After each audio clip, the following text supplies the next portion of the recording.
Assalamu alaikum, it's me Nusrat Naz. My topic is quantitative methodology. जैसे दूसरे बहुत सारे एनालिटिकल मेथड जो हैं, ऐसे ही जो एटॉमिक अब्जॉर्प्शन स्पेक्ट्रोमीट्री होती है, ये ज़्यादा एब्सोल्यूट मेथड नहीं है, लेकिन जब हम चीज़ों की क्वांटिटी डिटर्मिनेशन करते हैं तो उसके लिए हम एटॉमिक अब्जॉर्प्शन स्पेक्ट्रोमीट्री का इस्तेमाल करते हैं। और एटॉमिक अब्जॉर्प्शन स्पेक्ट्रोमीट्री जो है, इसकी जो बुनियाद होती है वो कैलिब्रेशन मेथड होता है। तो कैलिब्रेशन मेथड एक्चुअली में ये एक ऐसा तरीका होता है जिसमें हम ये श्योर करते हैं कि जो उनसे वैल्यू को हम डिटरमाइन कर रहे हैं वो बिल्कुल एक्यूरेट हो गई।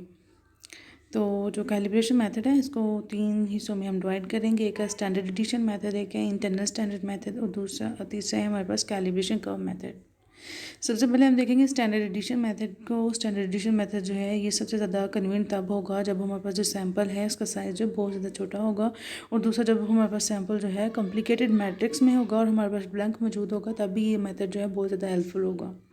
तो इसके लिए बाकायदा एक प्रोसीजर है। प्रोसीजर में सबसे पहले स्टेप में हम ये करते हैं कि हम मुख्तलिफ एलोकेट्स लेते हैं इक्वल साइज़ के। तो उसके अंदर हमने क्या करना है, जो स्टैंडर्ड सोल्यूशन है उसको ऐड कर देना है। तो और हमने ऐड करते वक्त ये ख्याल रखना है कि मतलब जो इसका साइज़ है वो इक्वल आए, और जो मिक्सर है हमारे पास उसको हमने डिल्यूट करना है। डिल्यूट करते वक्त हमें ये ख्याल रखना है कि जो वॉल्यूम है वो बिल्कुल सेम आए। तो दूसरा स्टेप ये होता है कि उसके अंदर हमने दूसरे स्टेप में प्लॉट ड्रॉ करना होता है, तो एनालिटिकल सिग्नल्स के लिए। तो इसके अंदर हमने ये करना है कि जो वॉल्यूम है स्टैंडर्ड सॉल्यूशन का उसे ऐड करना है, और जो स्टैंडर्ड सॉल्यूशंस की कंसंट्रेशन है उसको ऐड करनी है। तो तीसरे स्टेप में ये है कि जो एक्स इंटरसेप्ट है वो क्रॉसपॉन्ड करेगा अमाउंट ऑफ एनालेट के साथ। और जो चौथा स्टेप है उसमें हम ये देखते हैं कि जो स्टैंडर्ड एडिशन है उसका जो कर्व आएगा वो लीनियर कर्व आएगा, और जो वाई इंटरसेप्ट कैलिब्रेशन होगी उसकी जो वैल्यू है वो ज़ीरो होगी। तो जो अगला मेथड है वो है इंटरनल स्टैंडर्ड मेथड। ठीक है, इसके अंदर हमने क्या करना है, ये हमारे पास ज़्यादा कन्वीनियंट उस वक्त होगा जब जो सैंपल है उसका साइज़, उसकी पोजीशन और जो मैट्रिक्स लिमिट है ना, जब उसमें तब्दीली आएगी तब ये मेथड जो है ज़्यादा हेल्पफुल होगा। और ये मतलब बहुत सारी जो नॉइस वाली चीज़ें हैं उनके लिए एक्यूरेट मेथड है। और इसका भी एक बाकायदा प्रोसीजर है। प्रोसीजर में हमने ये करना है कि जो हमारे पास काफ़ी ज़्यादा एक सेट बना लेना है स्टैंडर्ड सॉल्यूशंस का, और उसके अंदर हमने एक और स्पीशी लेनी है, उसको हमने सारे सॉल्यूशंस के अंदर ऐड कर देना है। ऐड करने के बाद हमने एक प्लॉट ड्रॉ करना है S1 और S2 के लिए। और फिर इसमें जो ख़ास बात है वो ये है कि हम ये देखते हैं कि जो मेजरमेंट है ना, इसकी जो वैल्यू है सैंपल के साइज़ पे, उसकी पोजीशन पे बिल्कुल भी डिपेंड नहीं करती। और जो हमारे पास स्पीशीज़ थी, मसलन अगर वो ए और बी थी, तो वो ऐसे सिग्नल्स प्रोड्यूस नहीं करेंगे जो एक दूसरे के साथ इंटरफेयर करेंगे या एक दूसरे को डिस्टर्ब करेंगे। लेकिन अगर कभी ऐसा हो तो फिर ये है कि हम टाइम और वेवलेंथ के हिसाब से उनको को इस्तेमाल करते हुए हम इस मसले को रिमूव कर सकते हैं। जो अगला मेथड है वो है कर्व मेथड। तो कर्व मेथड जो है, ये सबसे ज़्यादा कन्वीनियंट तब होगा जब हमारा जो सैंपल है उसका साइज़ बहुत ज़्यादा लार्ज होगा। और ये मेथड जो है सबसे ज़्यादा कॉमन है, और ये फैसिलिटेट करता है जो फिगर्स हैं ना उनकी वैल्यूज़ को कैलकुलेट करने के लिए। तो इसका भी एक प्रोसीजर है। इसमें भी हमने क्या करनी है, सीरीज़ बना लेनी है स्टैंडर्ड सॉल्यूशन की, और जो एनालेट होगा इसमें उसकी जो वो हमारे पास नॉन कंसंट्रेशन का होगा।